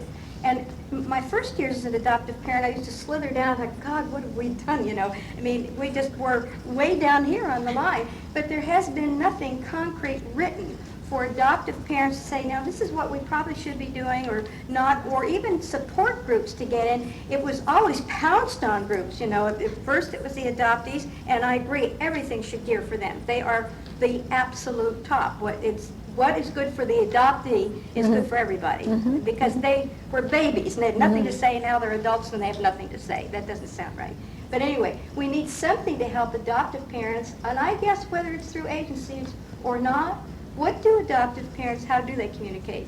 I think some of the things you said are very, very valuable, but I'd be interested in hearing from everybody what they have to say, and people can share it so we can actually talk about the adoptive parents and what is our role, what should we do, how do we respond to this, how do we respond to that, what works, we all come from different states, so a lot of things you people are saying, wow, it'd be great if we could do it in California. One of the things that This marks the end of session 13, tape 1. Please turn to session 13, tape 2. search and reading for the actual birth family. And the question, there's often this sense of, well, there's nothing we can do. And one of the things, of course, we help them to do is, if searching only means finding the birth family, the chances are, you're right, you probably will never find the birth family. But to build a connection to a culture, to build a connection to a place where you came from, and a lot of the families, I work with upper middle class families, as well, most college families do, they often go back to Korea, or Colombia, or Peru, or India, and so forth, with their children, visiting the agency, visiting the town, bringing the culture into the family. So that's a search. Absolutely. And what is search? That's right. And if you can help them to understand that searching isn't waiting until they're a majority and then going off to look for people, but it's helping them to understand who they are from the beginning of the telling process throughout the rest of their life. And just as you impart information, you can impart experience, going to the agency, visiting the town, seeing the hospital that they were born in. Bringing the culture, if it's Korean or Colombian or Indian or whatever, into the family. One of the things we talk about is, if you're white and you're adopting a cross-racial and ethnic lines, you're no longer a white family. You're a multiracial, multicultural family. Are you getting people that never realized that, and now the kids That's are right. teenagers? That's right. Sure. Absolutely. Yeah. These are families who, in many cases, have lived in a fairly homogeneous, white, middle class, upper middle class environment, with a token black or Indian family living in a community, but also high professional type of status, and their kids, who these are 17, 18-year-old kids who are black on the outside, but who don't feel it. They can't relate to the black kids. They go to the high school if they're any there, and they don't know where they fit in. And it's because, in a sense, the families have never really helped them to understand what it means to be black, what it means to be Oriental, in a white culture, in our culture, let alone in any other culture. So it sounds like your population is different than what you're describing in your situation. I work with a wide range of people. I worked for an agency, it was a United Way agency, so we had people that were destitute, that United Way funded the whole search, and there were people that funded their own. So there's a wide range. Somebody talked about what is the search. We start looking at what is the search. People that are able to articulate that whole experience, a search for self, and a search for knowledge that they were loved and not rejected. What are the critical questions in adoption? Who do I look like? What does that have to do with? Again, when you start looking below the surface, it has to do with how am I connected to the human race? It is truly an examination of physical attributes. But beyond that, it's how am I connected? It's a very existential question. So we need to do that. And to do that, we have to show them. We have to know something. That's right. If as parents it's our responsibility, which I believe it is, I can tell my biological children all about the hometown in Germany and the pictures and all the way down. I cannot do that for my adopted kids. And what most adoptive parents are saying is, help me. I want to know what I think majority of the norm, adoptive parents, really want to do the right thing. There has not been that kind of support or even knowledge to do what is the best thing. And that's why many of them are so threatened when the adoptee comes and said, I want to search. Now all of a sudden there's, oh my God, That's right. I haven't done anything all these years, but they didn't know what to do. Well, and again, we have to start looking, it's kind of like what you're talking about. At which point are the parents actively involved in gathering data, and at which point do they back off and allow that person his own existential emotional journey of gathering his own data? Because the truth of the matter is that when an individual can finally do his own search, it's a whole psychological, emotional experience in terms of resolution of self and redefinition of self. Now, perhaps part of what we're able to do as we start to define, well, how much do we get involved as adoptive parents when we're open to this from the time our children are small, is why do our children have to expend so much energy wondering? I can't stand watching the amount of energy that gets expended in wondering. I want to be, as an adoptive parent, able to respond to my child's questions so that all that fixation can quickly dissipate. When my daughter was very tiny, she was probably 4 or 5 years old. She was incredibly young, and she was asking me what her birth father's name was. I write everything down. I don't remember the age now, but I know it was very developmentally early, that she was able to connect that there was a birth father. I was so impressed. And I didn't know his name at that time, but she was fixated, and I found out. And the neat thing was that once I could give her that name, the fixation was gone. It again became no big deal. That's what happens in all families. People want to have data, they get it, it's no big deal. So I guess what I'm leading to is that as we guide adoptive parents, especially at the points where they are the decision makers for their children, to guide them to obtain as much as they can so they can be sharing, so that the kids can know along the way whether it's good or bad information. The good information, hopefully, we can feel very open about sharing. The bad, we hopefully can help them process it gradually in a developmental kind of way so that we're laying the groundwork, because some of us have some pretty crummy information about birth families. But let's lay that groundwork. I guess my basic philosophy is that if we can help our children to love their birth parents, no matter what the bad information's all about, then they will be able to process the lousy stuff down the way. Because we have shown that we have cared and loved and had empathy for those birth parents who were laden with problems, whatever they were. And it's that gradual process that we have to start with us as adoptive parents to feel okay about whatever the data is about our kids. Because if we're not at peace with that data, we're not going to communicate it very well to our kids so that they can be at peace with whatever the data is. Okay? So it doesn't become a statement about them. It doesn't have to become a statement about them if we can help them process through that. We have kids that are involved in open adoption where they're witnessing through direct contact that birth mom is having a child with this guy, and then she divorces that guy, and she shacks up with this guy and has another kid who's adopted, and then another kid that she raises, and they're seeing, but you know what? That's the real world. Not just families involved with adoption are facing all of that. Our own families are dealing with that stuff. That's the real world. And I guess what I'm saying is that we have to help adoptive parents see that the truths about birth families are just the truths about families, and that sometimes the variations in our lifestyles are quite dramatic. And in fact, that becomes one of the blocking stones for relationships after a search, because what we find is that the more common ground there is within the two families, the more the likelihood of contact over time. We find that if the differences are too huge in terms of life experiences, values, ways of seeing the world, that the likelihood drops in terms of the intimacy and the long-term relationships. But you know what I have found, and you probably have found too, that no matter what the real truth is out there, that adopted people don't regret searching. And those parents need to know that. They want to know the truth. I have shared some terrible truths. You were prostituted as a child. Yeah, you were adopted when you were 11. There was quite a history before that. You had VD. Your birth mother was a prostitute. Now, you know, most birth parents are just normal, everyday people. I guess in the spectrum of things. But there's some data that we give people that's pretty terrible stuff. But the reality is that we find that they deal with it. They want to know the truth. And we're there to support them with that truth. We're there to help them process that truth. But it's the truth. And they will live with that truth. Did you have a statement? Did I cut you off? No, I'm trying to find the balance in what has been said.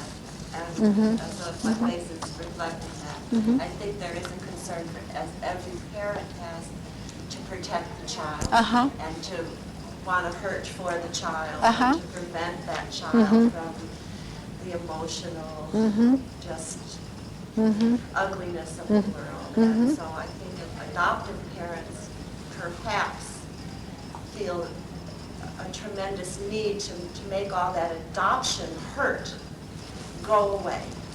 And it's not always... You can't. Right. The best you can help them learn to cope. That's right. That's right. Of adoption sometimes are painful. That's right. That's right. And sometimes adoption reality is separation. And that But you know what? I have found that in some of the most painful exchanges with my children have resulted the most magnificent bonding moments. And we have cried together, and we have experienced deep hurts together. But what has happened as a result are statements from my kids like, "I'm so glad you're my mom because you understand adoption." So we can experience that with our kids, because you're right. You're not going to this concept of let's minimize loss. It is a myth. Right. Our kids, and it just happens to be that this is our kids' life experience. In another family, it may be that the child is experiencing retardation or a handicap or whatever. It's the real world, or divorce, which surrounds us all. It's the real world, and all families are dealing with their own complexities. Ours happens to be adoption. So the more educated we are about the issues, the more we learn to recognize the issues, the more we're able to give our kids permission to bare their hearts to us and share with us, even though it may be emotional for all of us. I remember several years ago when David's material came out on grief in children, and we all were hooked into grief with children, or before we had been so focused on the adult grief of adoption. And I was talking with an adoptive mom, and she was talking about her daughter, strong-willed child, just her own person, but every so often she would walk into her room and this child would be crying for no explained reason. And as we talked about grief in children, we started to explore the possibility that this child was indeed processing her adoption very privately, in the sense that she was crying but not sharing any verbal kind of thing with regard to what was going on. So this mom decided to check it out. She went into her daughter, I think at the time the girl was, by now was 8 or 9. And she said, "Amanda, I was talking with Pat, and she was telling me about how sometimes adopted children feel a lot of sadness and they cry because they've lost something." And that little girl flew back with, "I lost someone." I mean, you talk about validation in terms of issues and paving the way for further communication. Even if the mom had been out in left field somewhere with what she was assessing the tears were all about, what she did was she gave that child some validation that maybe those feelings were there, had been there, or could be there. And it opened up a whole new range of communication with regard to adoption issues. And it was painful to witness her child's sadness and her child's anger. But it proved to be a bonding experience because there was increased understanding between them of this issue. So we have to help parents understand that our children need to know that we feel entitled to be their parents, that we trust in the relationship. We have to help adoptive parents know that birth parents bestow that entitlement upon us. How many adoptive parents would believe that? Most don't. You have to keep telling them. Those birth parents are bestowing that entitlement upon you. I have birth parents that will say to me, and sometimes this is in effacing of themselves, they will say, I am relieved that my child did not seek me out because it gives me the comfort that if my child didn't need to look for me, it was because she was happy with her parents, whatever that meant to her. To them, that was in some way reassuring. Of course they wanted to be found by their child, but at some level, it was a confirmation of the adoption that the child felt happy from what she was able to observe at that point in time within that family. And birth parents do bestow entitlement upon adoptive parents. And the more reality-based they get about those adoptive parents, the more entitlement they give. Birth parents are very protective of the adoptive family. And adoptive parents don't want to believe that either.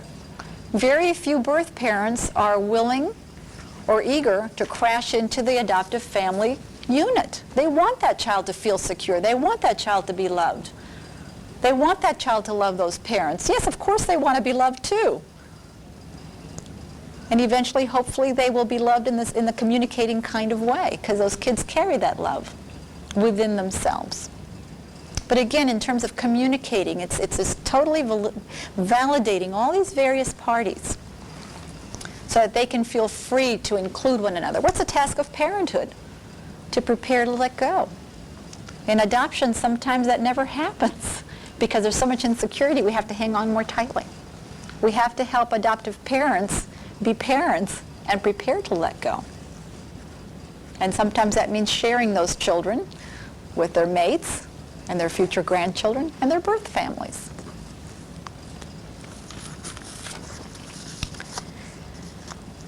Somebody brought up the issue of adoptive parents' role post-search. Some of the issues that arise after a search has taken place. Does anybody have some thoughts that they wanted expounded upon with regard to that at this point? When the search is not, well, it's of course the beginning of a process. Mm-hmm. But when it's painful, then I guess it's just what you've been saying is to allow, well, you can't, is to be comfortable in your own skin with that being too. And sometimes adoptive parents will not avail themselves of assistance or of counseling or of processing and will not communicate. So we can't hit people over the head and force them to communicate. There are a vast number of adoptive parents that I wish I could hit over the head, but it doesn't work. So all you can do is then give them the time to work through their stuff. It's like Anne, a lot of people just close it off. There will not be any further communication, and that's a fact of life. And at that point, we have to give up our hope to play therapist, because we're not going to impact on everyone. Not everyone is willing to avail themselves of our assistance. And that's where we start responding to the boundaries. You know, in search, I always tell people there's two major issues: respect of boundaries and communication. And that's for us too.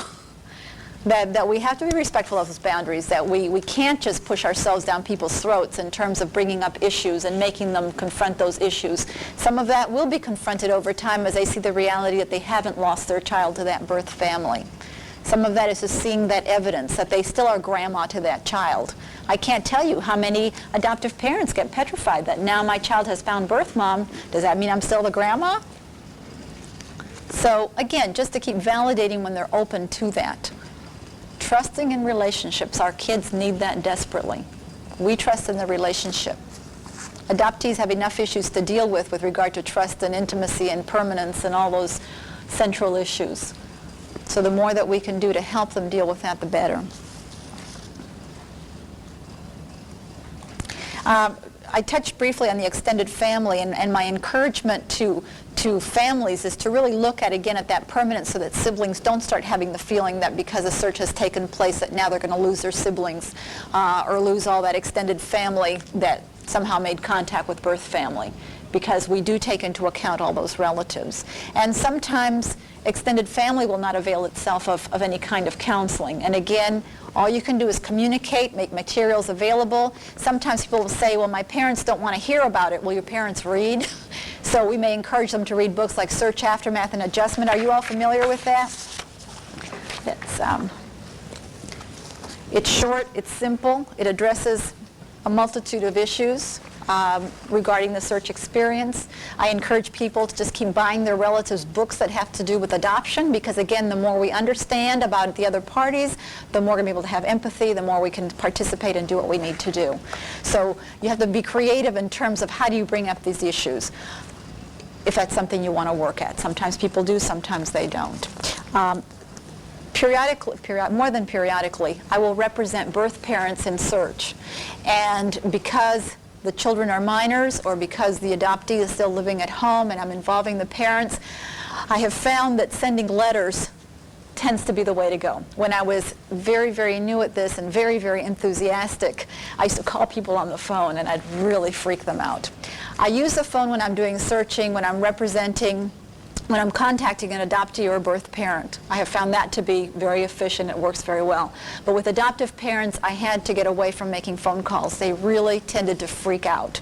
So the letter became a way to put out the information that I needed to get out there, gave them a chance to get angry, get hysterical, tear up the letter, whatever, and not beat up on me quite so much. It was kind of a protective device for me, too.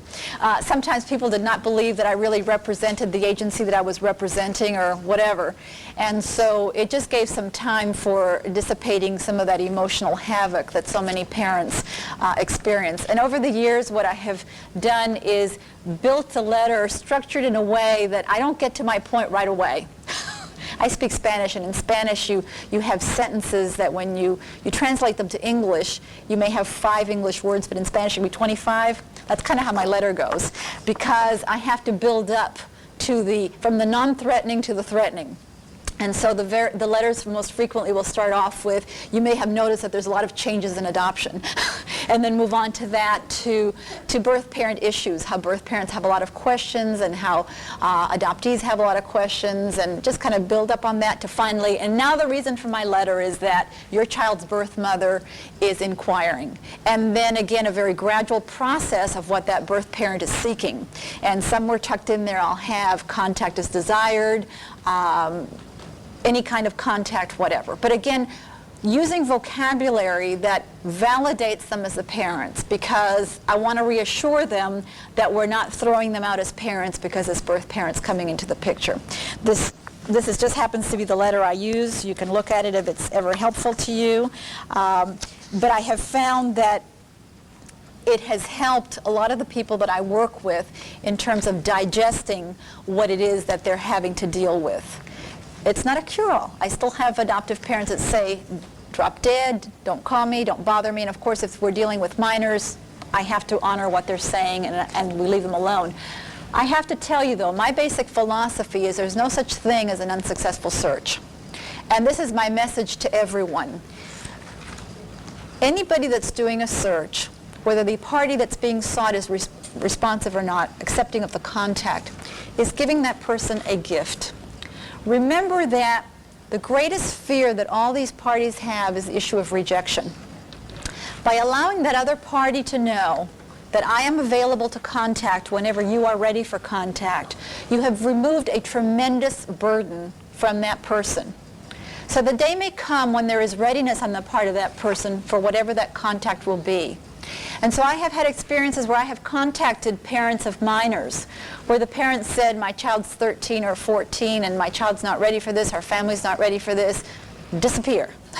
And then there's total silence, but at least I know that the child's alive and well, and whatever information I'm able to get carries that birth parent for a while.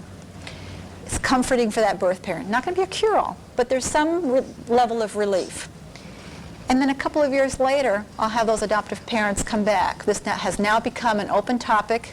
They can't hide behind, we don't want to disturb your birth parents don't want to be disturbed, they want to destroy her life, all that kind of stuff, because now they have accurate information that that birth parent's open to contact. And in some ways, they've had time to process their feelings and then respond to their children. They're not going to be able to respond to their children if they haven't processed their own feelings about what all this means and where they fit into their kids' lives. And so, no matter which party you're representing, if that other party is not open to contact, it's a gift. A gift that removes a burden. And I've seen it over and over and over as people express all this protectionism of the other party, which is often that protectionism of self that we had talked about before. So it stands to reason then it might also be a gift as an adoptive parent to be able to say to your child openly, I am going to check with the agency. You're growing older now. You've been asking about who you look like or comparing notes with your sister about, you know, your sister looks like me and grandma and so forth. I'm going to check with the agency because I think it's important to know. That lets the child know that you are also open. Should you say, would you like me to check with the agency? Sure, The child sure. is in control. Communicate. You're communicating with the family. In New York, there was a professor emeritus that spoke regarding that very thing. There were people that said, well, we asked our adoptee if they wanted us to go and help with the search, and particularly, like you said earlier, as a teenage, they said no. He said that you should find a way. There's lots of reasons why a teenager will say no, and they've all come out with it. Some is they don't want to hurt you, others it's their own, they're frightened and so forth. But he said, and I learned a lot from him, that as a parent, you should find a way to keep that conversation open and getting them to talk about it and really want to, that it's very important, even if legally they can't then, so that when the time comes, at least you, the adoptive parent, and the adoptee have cleared all the things you need to clear before they start facing, maybe they will find their parent as a prostitute or something, but there may be some ugly things they will face, maybe rejection, but at least with you, they have covered that, and because we just took our daughter's word for it, and she said, no, I didn't want to, and we thought, okay, you shouldn't force an issue, you know, if they ask, just tell them what they want to know, and don't go into big details, and that he claims was wrong, and I'm hearing that here, you should keep at it. I guess my basic feeling has been that if when our kids are little, we can avail ourselves of as much information as possible, if need be, to locate that information for them, so they don't have to go through a major search. It may be that what we're defining is that their point of readiness may be for them to make their own contact, that that's where we're putting the control in their hands. But do we really need to make them go through the whole excruciating experience of searching when we perhaps early on could have had that information? And I have to tell you, as an adoptive parent, I loved having the information. I loved it when I found the relinquishment papers for my daughters. I loved it when I discovered the way to get the original birth certificate. I loved it when I drove by the birth mother's house and took a picture, and when we got, you know, all the little bits that are put together for my kids that they will be able to see because it's theirs. And it's not a control issue. I loved it, and I have it available for them. And it's there. And what I find is that, again, you dissipate that fixation. When the kids are in the mood for it, they say, can I look at my letters and my pictures? And they look at it. And another 18 months may pass before that same question comes up. But I guess the whole thing is to make it no big deal. Well, isn't the ideal to have a comprehensive set of information to pass at the very beginning? Sure. Oh, nowadays, whenever that's possible, that's what, you know, open adoption eliminates search. Yeah, that's right. And optimally, we will all be there. Of course, our most common complaint is when you have a birth mother who doesn't want to communicate. That's right. But that's part, but see, but that's part, I feel real strongly that we have to help birth parents understand how vitally important they are for our children. What happens too often is that birth parents are too self-effacing. It bothers me when I work with birth parents who say, oh, but I don't want to intrude, I don't want to do this, and they're the parents. I have to really keep validating the importance of their role in those children's lives. And it has to be continuous. No. Well, but we have to keep doing it to educate within the professional realm so that we as professionals are helping. That's part of the counseling educational process from day one, because you're right, these birth parents are going through their crisis when they're pregnant. Some of them it's hard to look through the years. So it's that ongoing educational process. How do we maximize our educational counseling process to help them understand how vitally important they are within the lives of our kids? It doesn't mean they're going to have to be there every day. It doesn't mean that they're going to have to be in constant contact. But our kids have to be able to know they're available. It is at the core of our children's well-being. It's just as simply as I can put it to you. And we've got to convey that to birth parents over and over and over. And again, then it becomes a respect of boundaries and parameters, so we're not shoveling things down kids that maybe don't wish it. But I have found birth parents to be very, very, very respectful of boundaries. Again, because they tend to be so self-effacing, they go the other direction. So again, it's that constant, ongoing educational process for all of us. So, is there anything that you wish addressed? We have no time left, but I'm available. If anyone wishes to have any other questions that we can address, we would be glad to. If anybody wishes any of the books, there they are. I have a flyer here regarding an open adoption conference that will take place in California this fall. And I thank you all for being here and for participating. Thank you. It was great. Thank you. Thank you.